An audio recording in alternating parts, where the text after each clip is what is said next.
Welcome to Wellness with John, resources to help you thrive. I'm John Peters, and this is part 6 of my 7-part series on acceptance and commitment therapy. And in this episode, I'm going to talk about values and working with your values. Stay tuned.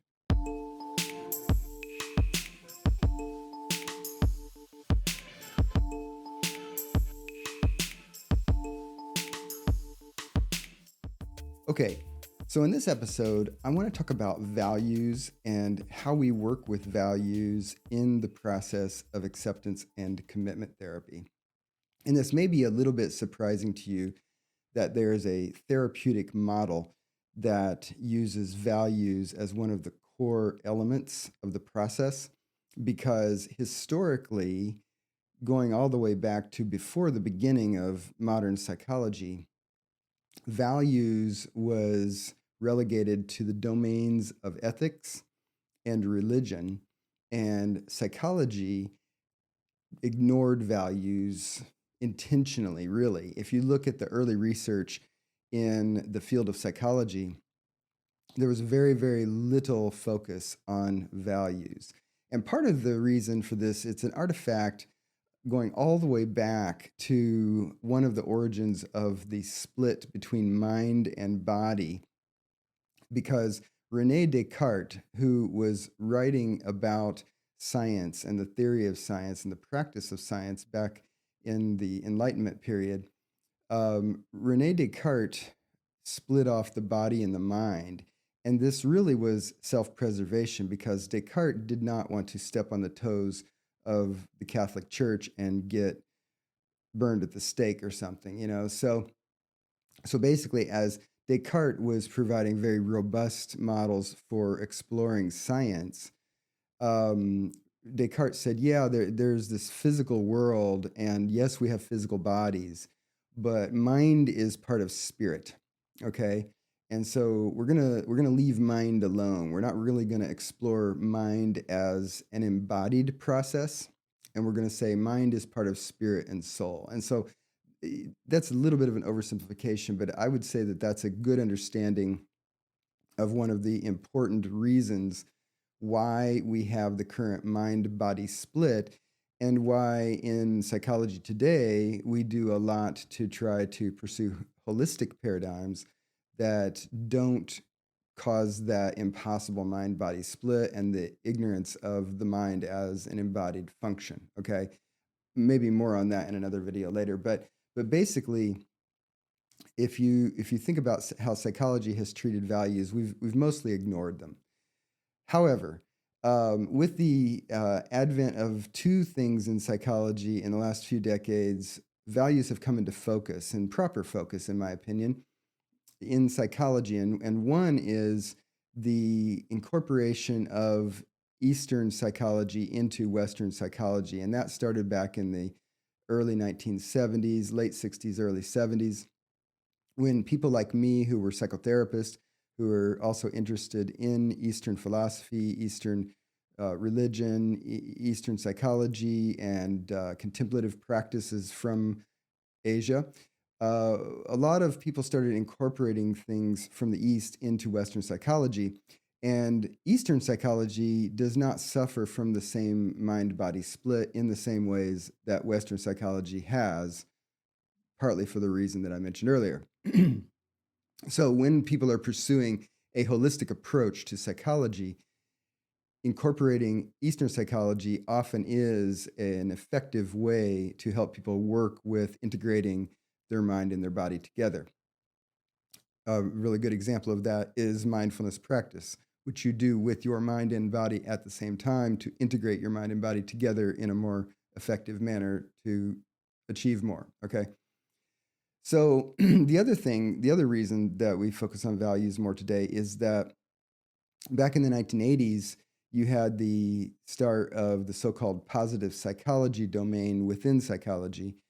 And positive psychology posits that there are lots of questions that we can properly ask in psychology, and proper things that we can properly focus on, that formerly we had blind spots for and we were just ignoring. And one of them is the domain of working with values.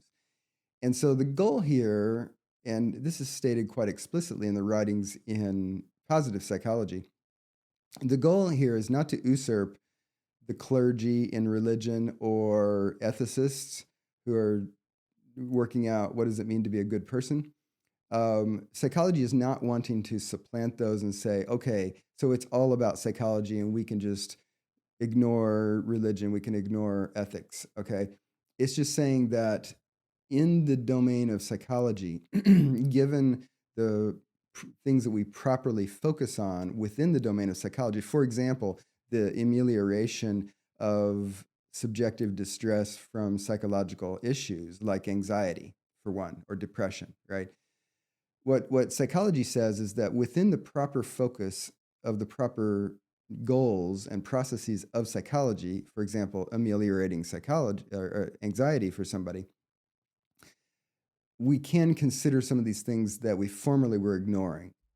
For example, values. Okay, and to make this practical, one of the things that we know about values is that whatever your personal set of values might be, if you act in a way that is incongruent with your values, you are going to be more psychologically stressed.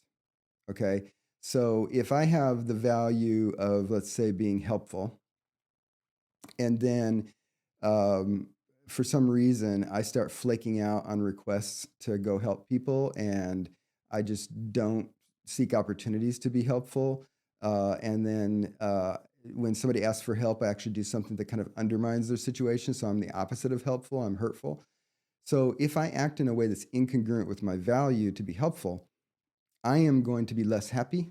I'm going to be less satisfied with myself because I can't look back and say, "Oh yeah, last week I'm happy with myself and what I did." No, I'm not happy with myself because I flaked out on people instead of being helpful, and that's a value of mine, right?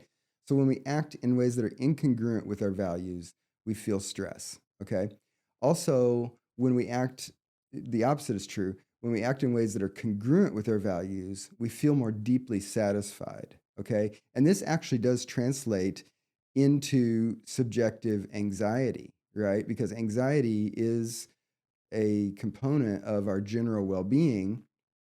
And when we are more existentially distressed by acting in ways that are incongruent with our values, we're going to be more anxious. It works that way. Okay. So if the goal is to reduce anxiety, then one question is what can we do about how people work with their values in order to help them be satisfied with themselves, how to help you be happy, how to help you be less anxious, right? So, one process for that in psychology in general is to clarify values. And this is part of what we do in ACT. In acceptance and commitment therapy, a core element is working with values. And again, not because as the therapist, I'm going to become your ethicist. And I'm not a member of the clergy, so I can't help you be right with God or divinity. But as your therapist, I can help you explore your values so that you clarify them in ways that you can work with them so that you can help your values emerge and develop and become more mature, because sometimes values are things that we hold but they aren't well developed, right? So they don't function in our lives in ways that are supportive of our general well-being, right? So like let's say I think, oh yeah, it's good to be helpful, but then you say, John, what do you do to actually be helpful? Maybe I'm not doing anything. Maybe the core value of being helpful I haven't worked with it in a way that is going to emerge. Apparently, I didn't read the autobiography, I will admit, but I read a reference to Benjamin Franklin's autobiography. And apparently, in his autobiography, he said that early in his life, or at some point in his life, he decided to clarify his values. And when he did that, he came up with 13 core values that he held himself.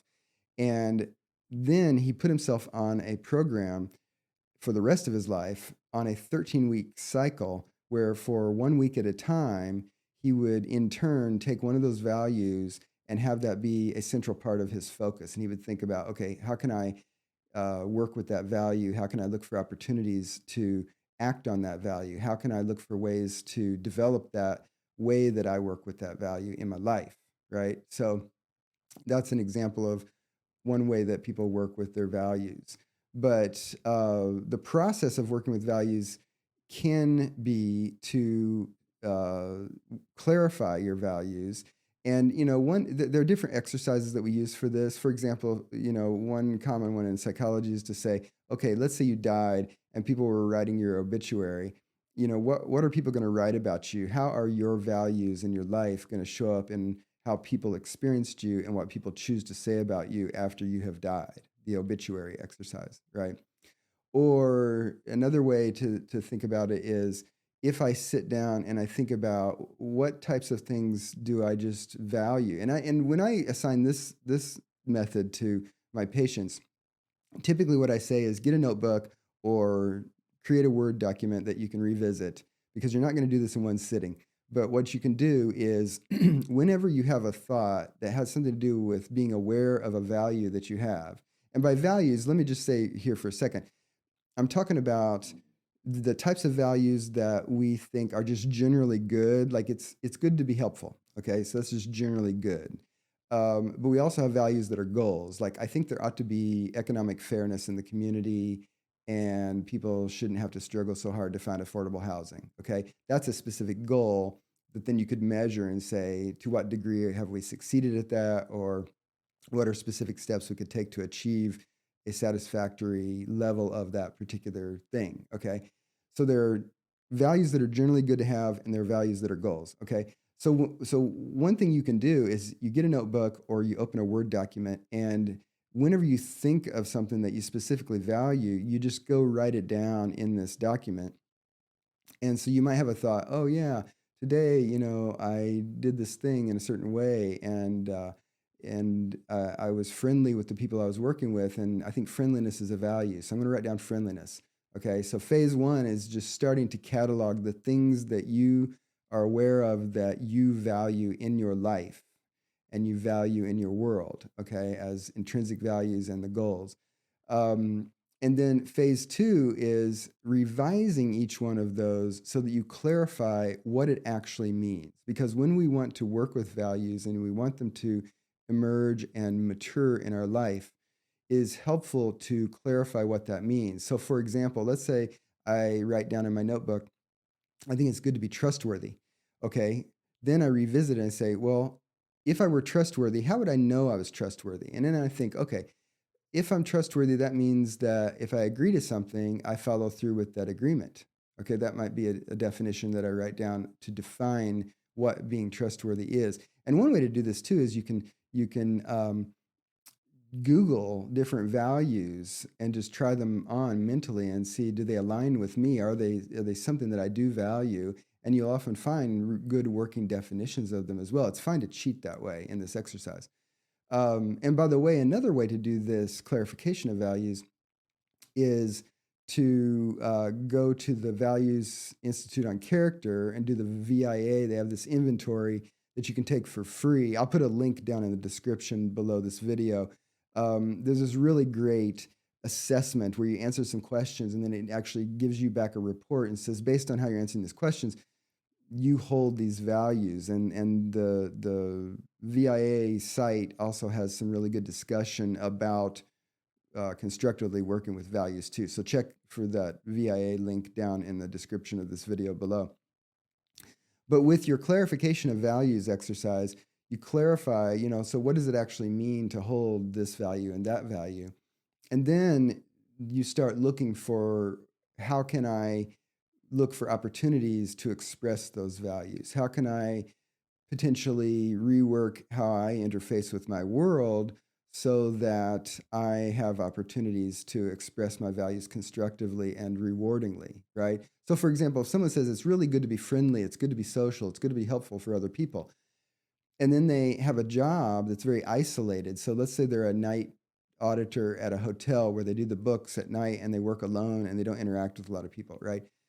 They might switch their job to being a front desk person at the hotel, which then is going to give them all these opportunities to interact with people. And that's a totally different field of opportunities, because then they can act on their values of being friendly and helpful and social, right?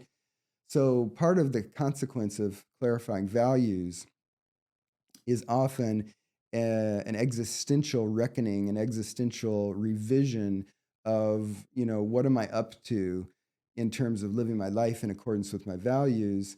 And are there ways that I can work with what I'm up to so that I can maximize my opportunities to work with my values, have them mature and emerge, and to have opportunities to act on those values? And it does translate into a deeper satisfaction.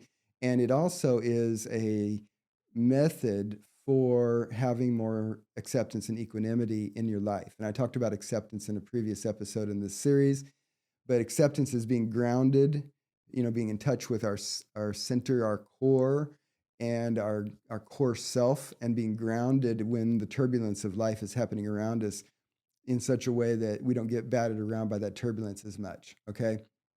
Clarifying values is a way to strengthen that stable core so that when the adversities of life fall upon us, as they do, because life is chaotic and full of surprises and challenges, our core will support us better.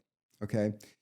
One other thing I want to say about values is that mentally, when we get more stressed, so when we're up at code orange and code red, one of the things that happens with our brain is the part of our brain that can be in touch with our positivity, our strength, actually gets partially shut down.